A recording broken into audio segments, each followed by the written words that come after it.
برادران اسلام اور دختران ملت، عقید ختم نبوت صلی اللہ علیہ وآلہ وسلم کا آج 40واں درس ہے۔ اللہ کا بہت بڑا فضل ہے اس فقیر پر، یہ اس کا کرم ہے کہ وہ اپنے محبوب کی حمد و ثنا بیان کروا رہا ہے۔ اللہ میری زبان کی گرہ کھولے۔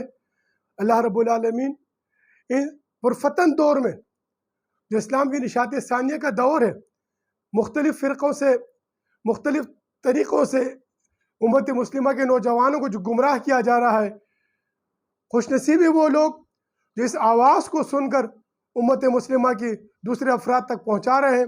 یہ اللہ کا فضل ہے آپ پر۔ ذالک فضل اللہ یؤتی من یشاء، یہی اللہ کا فضل ہوتا ہے کہ اللہ دین کی خدمت لے لے۔ یہ اللہ کا فضل نہیں ہوتا ہے کہ انسان حرام پیسے کما کے گھر کے اوپر لکھ دے ھذا من فضل ربی، یہ گھر جو ہے، یہ دل، اس کے اوپر اللہ کے ذکر آ جائے، اس گھر کے اوپر جو ہے حضور نبی کریم صلی اللہ علیہ وسلم کا نور کا رونق چڑھ جائے، یہ اللہ کا فضل ہے۔ اس پرفتن دور میں برادران اسلام، جہاں نفسا نفسی ہے، جہاں پر امت مسلمہ کے خلاف سازشوں کا ایک انبار کھڑا ہوا ہے، عالم اسلام ایک ایسے دور سے گزر رہا ہے جس دور میں ہر طرف موت نظر آ رہی ہے، امت مسلمہ کے خلاف سازشیں بنی جا رہی ہے، اور حق کہنے والوں کو اندھی گولی کا نشانہ بنا دیا جاتا ہے، ٹارگیٹنگ کلنگ کا سلسلہ شروع ہو رہا ہے۔ ایسے پرفتن دور میں امت مسلمہ کے اندر ولولے جہاد پیدا کرنا، اتحاد کی دعوت دینا، امت مسلمہ کو یکسوئی کی طرف لے کے آنا، حضور نبی کریم صلی اللہ علیہ وسلم کے عقیدہ ختم نبوت کے اوپر امت مسلمہ کو متفق کر کے ان فرقہ بندیوں سے نکالنا، یہ امت مسلمہ کے اس وقت فضل ہے جو یہ کام کو، اس پیغام کو لے کر اٹھے۔ اللہ رب العالمین اس امت مسلمہ پر رحم فرمائے۔ ہم آج جو سلسلہ شروع کر عقیدہ ختم نبوت کا، الحمدللہ یہ 40واں درس ہے۔ یہ اللہ کا فضل ہے کہ ہم اس خالق کائنات، باعث تخلیق کائنات، فخر موجودات، رسول الامین، شفیع المذنبین، خاتم النبین، آپ کی حمد و ثنا کو بیان کر رہے ہیں۔ لاکھوں کروڑ درود و سلام محمد مصطفیٰ صلی اللہ علیہ وسلم، آپ پر اور آپ کی آل پر، آپ کے اصحاب پر، آپ کے ازواج پر۔ برادران اسلام، ہم ان عقیدہ ختم صلی اللہ علیہ وسلم سلسلے کے مختلف ادراس کے ذریعے سے مختلف درس ہم نے چلا ہے، جس کے اندر اب ہم جا رہے ہیں جو ہے نا بندگی کی طرف۔ اب بندگی کیا ہے؟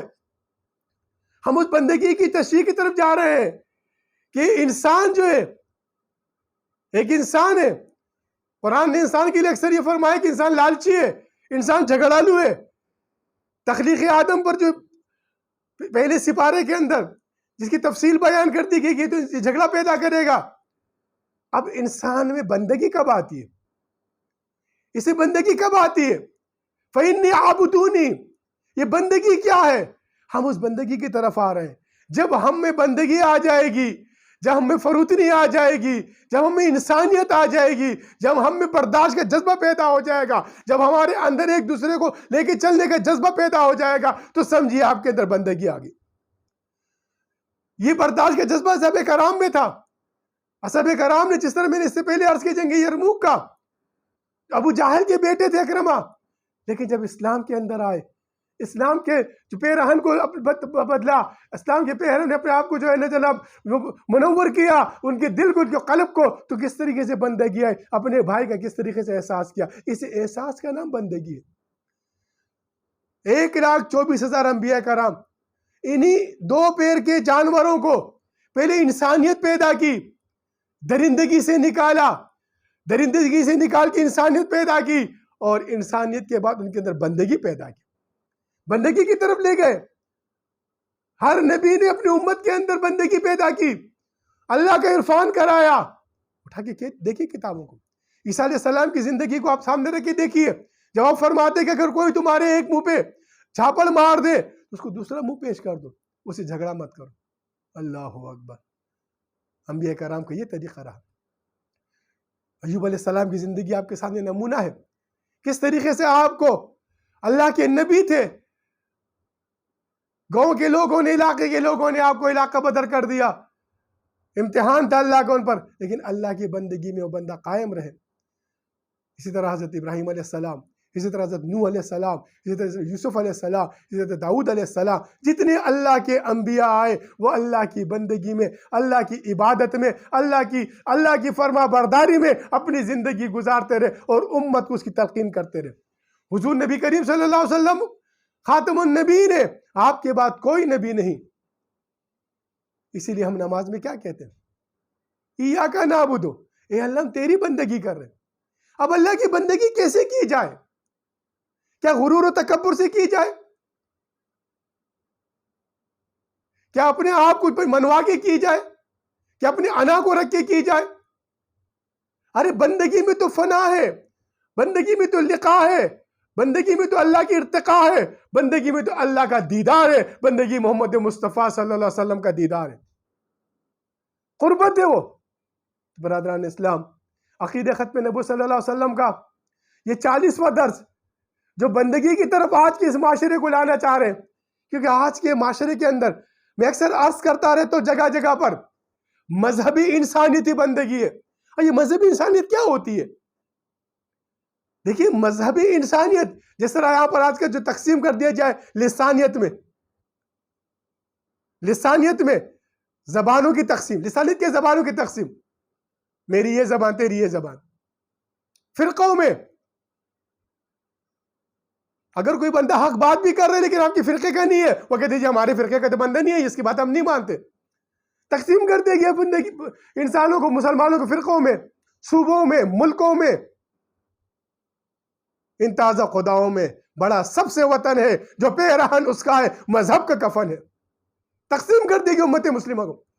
اب اس تقسیم در تقسیم کو ختم کرنا ہے، اس کو ہم نے قرآن کی طرف آنا ہوگا، ہم نے حضور نبی کریم صلی اللہ علیہ وسلم کی اسوہ حسنہ کی طرف آنا ہوگا، ہم نے اصحاب کرام رضی اللہ تعالیٰ عنہ اجمعین کی زندگی کے نمونے کو سامنے رکھنا ہوگا، کس طریقے سے انہوں نے حضور نبی کریم صلی اللہ علیہ وسلم کی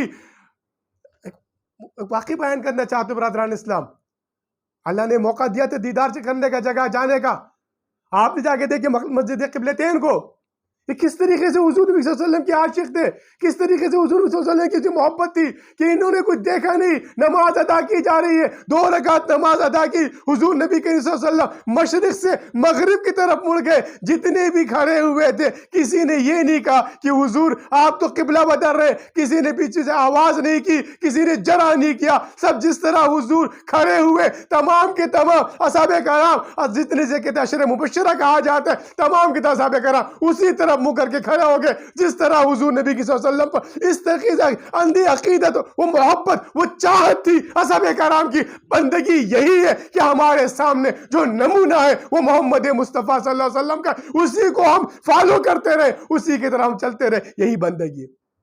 مسجد قبلتین آپ جا کے دیکھیے، ایک طرف قبلے کی جو نشان دیا گیا ہے جو بیت المقدس کی طرف مشرق کی طرف تھا، لیکن سرکار کبریا صلی اللہ علیہ وسلم رخ مبارک موڑتے ہیں، یعنی یہاں سے یوں کھڑے ہیں، یہاں سے اٹھ کے ادھر آ جاتے ہیں، اسی طرح صحابہ کرام اسی ٹائم گھوم جا۔ کوئی یہ نہیں کہتا کہ سرکار یہ کس طرح ہو گیا، کوئی نماز میں سلام نہیں پھیرتا، جس طریقے سے حضور نبی صلی اللہ علیہ وسلم ادا کر رہے۔ اتنی محبت تھی، اتنی چاہت تھی، اتنی قربت تھی، اپنے قبیلوں کو، اپنی قوموں کو، سب کو قربان کر کے حضور نبی کریم صلی اللہ علیہ وسلم کے ہاتھ پہ بیعت کی، جب تک کہ ہم زندہ ہیں ہم جہاد کرتے رہیں گے۔ بیعت اسی بات کی۔ برادران اسلام، عقیدہ ختم نبوت صلی اللہ علیہ وسلم سے وہ تقاضی ہے، اس دور فتن میں، فتنوں کے دور میں حضور کی عقیدت اور محبت ہی ہم کو ان فتنوں سے بچا سکتی ہے، ان گروہوں سے بچا سکتی ہے اور ہمارے قلب کو منور کر سکتی ہے۔ میں اکثر عرض کیا کرتا ہوں، ہجوم کی نہیں، قلوب کی ضرورت ہے، اللہ کو اپنے قلب کو منور کرنا ہے۔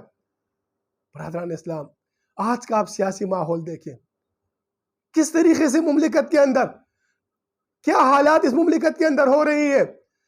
میں نے اس سے پہلے ایک جگہ پر عرض کیا تھا، جب بر صغیر تھا یہ ہندوستان پاکستان، برادران اسلام یہاں پر ایسٹ انڈیا کمپنی آئی تھی جنہوں نے ہندوستان کے اوپر قبضہ کیا تھا۔ پھر انہوں نے کیا کیا؟ دیکھیے اس وقت بر صغیر کے اوپر جب انگریز قابض ہوئے، انگریزوں نے کیا کیا؟ یہاں سے یہاں کے ہیرے جواہرات، یہاں کا سونا چاندی، دیکھیے کتنے بڑے بڑے قلعے بنائے تھے مغلوں نے، کتنی دولت تھی ان کے پاس. آپ پشاور کا قلعہ دیکھ لیں، بالے حصار، آپ لاہور کا قلعہ دیکھ لیں، دلی کے قلعہ دیکھ لیں، آپ جامع مسجدیں دیکھ لیں ان کی، آپ شالیمار باغ دیکھ لیں، یہ اس مغلوں کی دور کی بنی ہوئی ہے. ان کے خزانے کتنے بھرے ہوئے تھے، کتنی دولت تھی ان کے پاس. وہ دولت انہوں نے کیا کہ انگریزوں نے، وہ کوہ نور ہیرے کی جگہ ہر چیز جو ہے، وہ حیدرآباد دکن کی دولت، وہ بیجاپور کی دولت، وہ دلی کی دولت، وہ میسور کی دولت، تمام دولتوں کو اٹھا کے وہ لے کے چلے گئے برطانیہ. آج کیا ہو رہا ہے یہاں پر؟ اس مملکت میں کیا ہو رہا ہے ہمارے پاس؟ سیاستدان کیا کر رہے ہیں ہمارے ساتھ؟ کیا وہ انگریزوں کی پالیسی پر پیرا نہیں ہے؟ کیا یہاں کی دولت کو یورپ منتقل نہیں کیا جا رہا؟ تو پھر ہماری آزادی کس مصرف کی برادران اسلام؟ یہ مملکت کس واسطے آزاد ہوا ہے؟ جب آپ نے غلامی ہی کرنی تھی ان کی، جب تمام دولتوں کو آپ اپنی مملکت سے نکال کے اس وہیں پر لے جا رہے ہو جہاں سے جو نا غلامی سے آزادی حاصل کی تھی. اس مملکت کے آزاد ہونے کا مقصد کیا تھا؟ اس نظام کی طرف آنا ہے جو نظام اس مملکت کو وقار قائم کرے گا. اس نظام کی طرف آنا ہے جو نظام اس عالم اسلام کی وقار کو قائم کرے گا. اس نظام کی طرف آنا ہے جو اس نظام سودی نظام کا خاتمہ کرے گا. اس نظام کی طرف آنا ہے جو نظام اس زمین پہ عدل و انصاف کو قائم کرے گا. اس نظام کی طرف آنا ہے جو نظام اس زمین پہ امت مسلمہ کو دوبارہ وہی وقار، وہی عزت عطا کرے گا. برادران اسلام، میرے عزیز بھائیوں، میری بہنوں، میری بیٹیوں، میں آپ سے درخواست کرتا ہوں، میں آپ سے التجا کرتا ہوں، فریاد کرتا ہوں فقیر کہ خدا را ان فرقوں سے، ان سیاست سے، ان گروہ بندیوں سے نکلیے. آئیے اسلام کی نشاط ثانی میں ہم سب مل کر امام مہدی علیہ السلام کے لشکر کے سپاہی بنے، ان فرقوں سے نکلے. دیکھیے، آپ کو میں عرض کرنا چاہتا ہوں برادران اسلام، انسان تو مٹی کا بنا ہے نا، قرآن کا فیصلہ ہے، ہم سب تسلیم کرتے ہیں نا. خاک سے بنا ہوا، خاک سارے انسان میں خاکی ہونی چاہیے، فروت نہیں ہونے چاہیے. انسان کے اندر مٹی پر ہم کتنا تکبر سے چلتے ہیں، وہ ہمیں کس طرح اپنے اندر سمو لیتی ہے، ہمارے گناہوں کو پردہ کر دیتی ہے. ہمارے جسم کو جو ختم ہو رہا ہوتا ہے وہ کسی دنیا کو دکھ رہا نہیں ہوتا ہے. ایک چھوٹی سی مثال میں آپ کے سامنے دینا چاہتا ہوں برادران اسلام. عرض کرنا چاہتا ہوں آپ سے، آپ کے قلوب کو اس نور سے منور کرنا چاہتا ہوں. آپ زمین کو ذرا دیکھیے، جس زمین کے اوپر پانی ہوتا ہے، جو زمین پر پانی دیا جاتا ہے وہ زمین سرسبز ہوتی ہے، وہ میوے پیدا کرتی ہے. وہ زمین کو جو زمیندار ہوتا ہے، وہ زمیندار جو ہوتا ہے اس کی حفاظت بھی کرتا ہے، اس کا خیال بھی کرتا ہے. جو زمین جو ہوتی ہے، وہ جو زمین سخت ہوتی ہے، جس پر جو ہے نا پانی نہیں ہوتا، جس کے اندر جو ہے نا زمیندار جو ہے نا کوئی پھل و بوٹی نہیں بوتا، اس پر کوئی اس کی توجہ نہیں ہوتی ہے. تو جب آپ کی زمین، یہ زمین آپ کی آنکھوں سے آنسو نکل کر سجدے میں اس رب سے آپ فریاد نہیں کریں گے، یہ آپ کی یہ زمین جو ہوگی وہ سرس و شاداب نہیں ہوگی. یہ آپ کی یہ زمین جو ہوگی اس کے اندر میوے نہیں ہوں گے. اس زمیندار کو، جس زمین کو اس نے تخلیق کیا ہے، اس کی قدر نہیں کرے گا، اس کی حفاظت نہیں کرے گا، اس کی عزت نہیں کرے گا، اس کی حرمت نہیں کرے گا. ارے آپ اپنے رب کے سامنے اپنے آنسوؤں کو بہاؤ، آپ کی زمین منور ہوگی، آپ کا قلب منور ہوگا. آپ کے قلب کے اندر جو اللہ کا نور، محمد مصطفیٰ صلی اللہ علیہ وسلم کا نور منور ہوگا. قلوب المؤمنین عرش اللہ تعالی، آپ کے قلب میں اللہ کا نور سمائے گا. اس لیے کیا کہا؟ قلوبہم شتیٰ، وہ دل پھٹے ہوئے. وہاں بھی قلوب کا ذکر آیا، جن کے دل پھٹے ہوئے، جن کے قلب پھٹے ہوئے، جن کی زمین پھٹی ہوئی. اس پھٹی ہوئی زمین کو جب تک کہ آپ اوپر سے بارش نہیں آ جاتی، ابر رحمت نہیں آ جاتی، وہ سوکھا درا اس وقت تک نہیں چکرتا جب سے ابر رحمت نہیں آ جاتی. ارے اس رحمت للعالمین کی رحمت کا تقاضا ہے کہ اس کی امت پر رحم کرو. وہ رحمت للعالمین آپ پہ رحم کرے گا. یہ زمین کو خشک مت کیجئے، اس کو شاداب کیجئے. اس مٹی کو، آپ کی نسل آپ پر فخر کرے گی، آپ کی آل آپ پر فخر کرے گی. قلوب کو سخت مت کیجئے، قلوب کے اندر سختی مت پیدا کیجئے، امت کے اندر نفرتیں مت پیدا کیجئے، امت کے اندر کدورتیں مت پیدا کیجئے، امت کے اندر دوریاں مت پیدا کیجئے. میں نے اس سے پہلے بھی عرض کیا، جس طرح اسلام کے اندر ہر چھوٹی بڑی گناہ کا سزا سر قلم نہیں، اسی طرح یہ ذاتی اختلافات کا، ذاتی عناد کا، ذاتی خود غرضی کا، ذاتی غرور تکبر کا، برادران اسلام، حل کفر کا فتویٰ نہیں ہے. معاشرے کو بگاڑنا نہیں ہے، معاشرے کو سنوارنا ہے.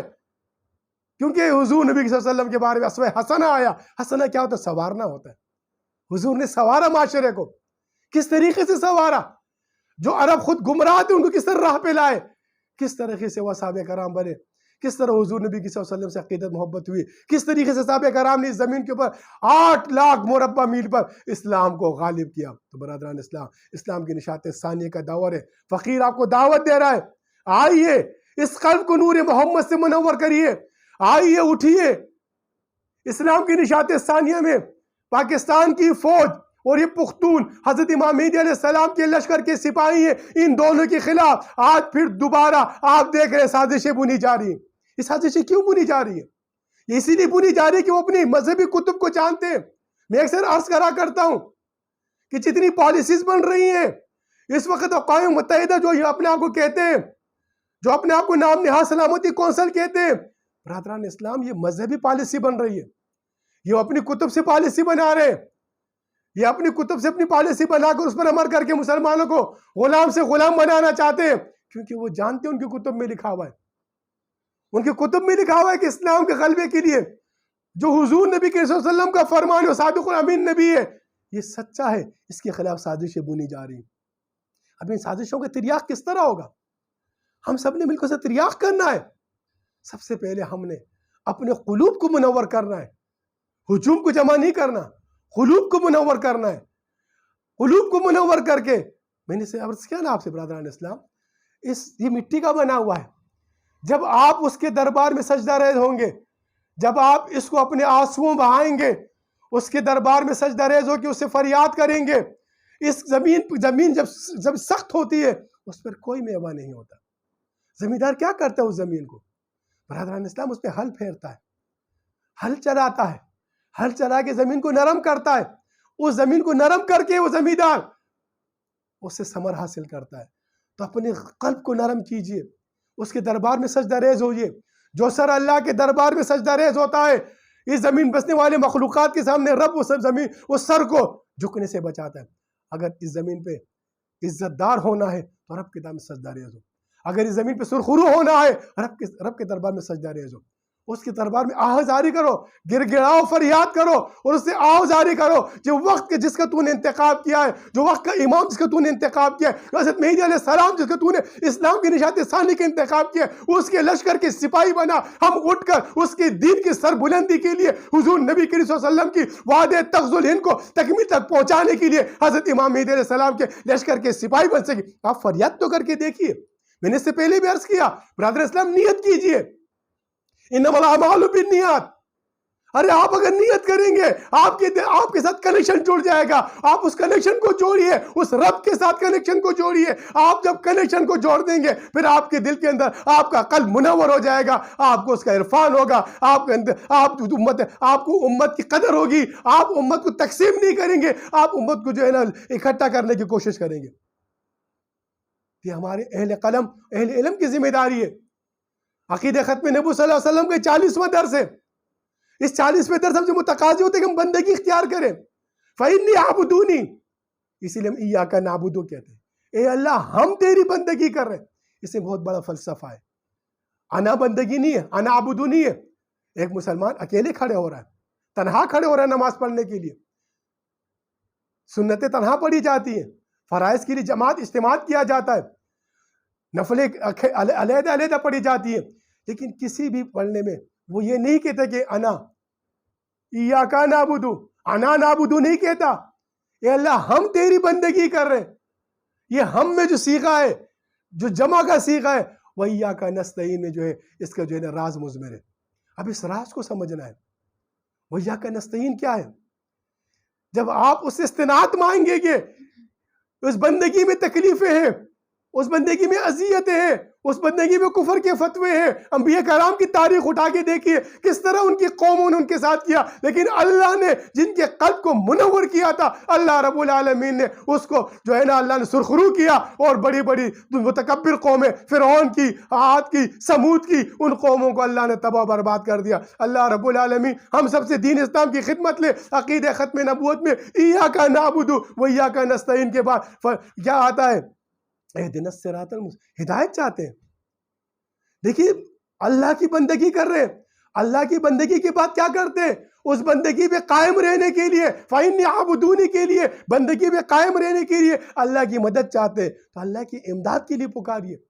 آج اللہ کی امداد کے لیے پکاریے، اللہ سے فریاد کیجیے، رب تیری امداد عطا فرما امت مسلمہ کو، سرخرو کر اس زمین کے اوپر، نشاط ثانی اسلام کے علم کو بلند کر، پھر اس زمین پہ دوبارہ جو ہے حمد و ثنا قائم ہو سکے، خلافت اللہ منہاج نبوت کا نظام قائم ہو سکے، امت مسلمہ پر جو ظلم و زیادتی کی جا رہی ہے، جو کشمیر و ہندوستان پر، جو برما پر، جو فلسطین میں، جہاں پر زمین پر مسلمان آباد ہے، کہاں پر سکون سے؟